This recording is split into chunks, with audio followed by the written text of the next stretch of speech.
When you hear the word millionaire, what pops into your head? Is it, the fancy sports car, maybe a huge mansion somewhere exclusive, or like closets full of designer stuff? That's the image, right? The one we always see.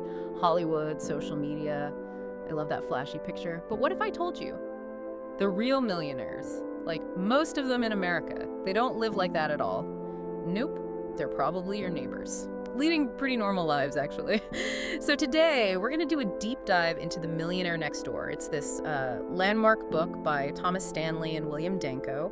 And honestly, it just completely shatters those myths. Yeah, it really does. And our mission here really is to peel back those layers. We want to pull out the surprising habits, the key ideas, and maybe the kind of hidden truths about where America's wealth actually is, and how these folks really operate day to day. This isn't just going to be like a quick summary.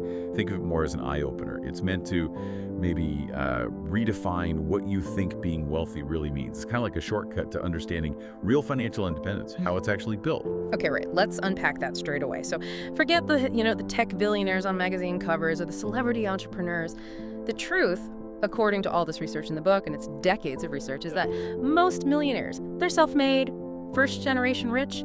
They often live in, pretty modest homes. You wouldn't look twice. They drive used cars, practical ones.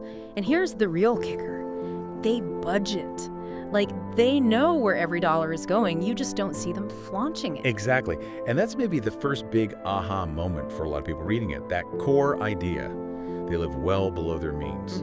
I mean, think about that. While we see ads for private jets and yachts, the actual millionaire next door might be driving, I don't know, a 10-year-old Toyota and living in a regular suburban house. It's not really about being cheap or depriving themselves. It's a conscious choice. They're choosing future security over buying stuff right now. These people aren't trying to impress anyone or get, Instagram likes. No, they're quietly building these, quiet empires, slowly, steadily, out of the spotlight. That really is a huge shift in how you think about it. But, okay, we live in this society that's constantly telling us to buy more, right? Keep up with the Joneses. How hard is that? I mean, really, to live below your means consistently, is there something specific, like an attitude these millionaires have that helps them stick with it? What really makes them different if it isn't just, a massive paycheck? Well, that's the key insight, isn't it? It's usually not about having a gigantic income. It's much more about smart spending. Yeah. Frugality, basically. They're masters at it. And their habits are super consistent. They work hard to avoid consumer debt, credit cards, that sort of thing. They track their expenses, like really track them. And crucially, they resist lifestyle inflation. That's a big one. Lifestyle inflation, meaning just because you earn more, you don't automatically spend more. Exactly. Your income goes up, maybe you get a raise, but your spending stays relatively level or increases much, much slower. That takes enormous discipline, obviously. Yeah. But the payoff, it's financial freedom down the road. There's that quote from the book that just nails it. True wealth isn't about how much you make, it's about how much you keep. It feels almost rebellious today, doesn't it? Against the grain. It means every little financial choice you make, even buying coffee, is actually like shaping your future, puts the power right back in your hands. Right. So they're disciplined savers, smart spenders. They keep a lot of what they earned. Yeah. But how do they actually grow that money? How do they go from just saving to building serious wealth?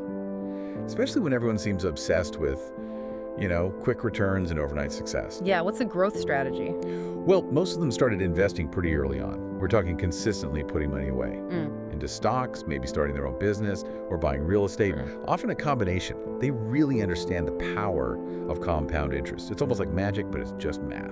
And crucially, they let it work for decades. They don't tinker, they don't panic sell, they let time do the heavy lifting. That part always gets me. It just flies in the face of our whole I want it now culture. The idea of get rich slow and steady. It sounds almost radical these days, doesn't it? Yes. They're definitely not chasing those risky get rich quick schemes you hear about.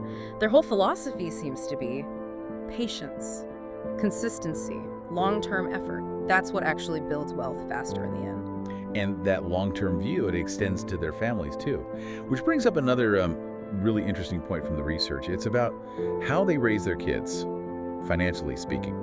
One of the most surprising findings, I think, is that they generally avoid what the authors call economic outpatient care. Economic outpatient care. Wow, that's quite a phrase. What does that actually mean? Like in practice, and why? What's the thinking behind that? It sounds a bit harsh, maybe. Like, why wouldn't you help your kids out if you have the means? Yeah, it sounds tough, but the research suggests there's a good reason. Economic outpatient care basically means continually giving adult children significant financial help. So, bailing them out of debt, paying their rent, buying them cars, funding their lifestyle. You get the idea.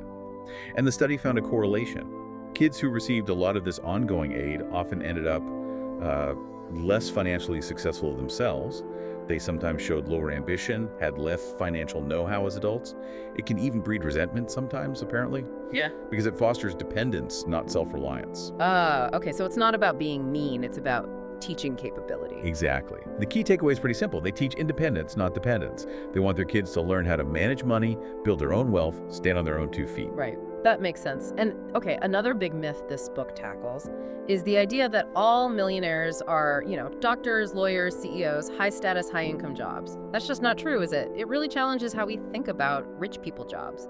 Absolutely not the case. The book is full of examples that are, frankly, surprising. You find millionaires who are welders, or they own a small chain of dry cleaners, or they're teachers, school teachers. It drives home the point. It's not about the prestige of your job title. It's not even primarily about the income level associated with that job. What truly matters, what builds the wealth, isn't your profession. It's your money habits, your financial discipline, day in, day out.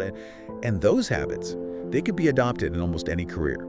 So what's the takeaway there for someone listening, thinking about their own job or career path? It feels like it just opens things up, doesn't it? Like it puts the focus back on what you control your behavior, not necessarily your title or where you started. That's actually really empowering when you think about it. Totally empowering. Okay, so shifting gears slightly to the practical side of things, the nuts and bolts. How do these quiet millionaires actually manage their money? How do they plan? What does that look like day to day? Well, they're planners. Very consistent, proactive planners. They don't just drift financially, they plan their future meticulously. Often, they create detailed budgets. They set clear financial goals, things they can actually measure. And maybe most importantly, they stick to the plan. Discipline again. And here's a crucial insight. They try very hard not to let emotions drive their financial decisions. Fear, greed, keeping up with the neighbors. They actively work against letting those feelings dictate what they do with their money. It's about rational choices, long-term thinking, applied consistently. Which loops back perfectly to that empowering message, right? You can't always control your income level, maybe, or what the stock market does next week, or, life happens. But you absolutely can control how much you spend and how much you save. That's the lever you can pull right now, today, no matter where you're starting from. That gives you agency. Exactly. Direct influence. So if we kind of zoom out and look at the big picture from this deep dive into The Millionaire Next Door, the core message seems pretty clear. Real wealth, it's not really about luck or being born into money or showing off how much cash you have. It's fundamentally about discipline, consistency. It's about deep-seated frugality, spending smart. It's about investing wisely for the long haul and having this mindset that's focused on actual financial independence, not just looking wealthy. Yeah, the big conclusion, the one that really flips the script on how society often views wealth, is simply this. It's not about looking rich, it's about being rich quietly. It's a really profound shift in perspective, actually. It prioritizes substance over show. And the best part, it's a blueprint that's genuinely accessible to way more people than we tend to think. So, a final thought for everyone listening. If this conversation sparked something for you, if you found some value here, what's maybe one single habit you could start thinking about implementing? Just one. Maybe it's embracing that quiet frugality we talked about. Or finally, starting to invest even small amounts. Or perhaps rethinking that economic outpatient care idea within your own family. What's one step you could take starting today to begin building your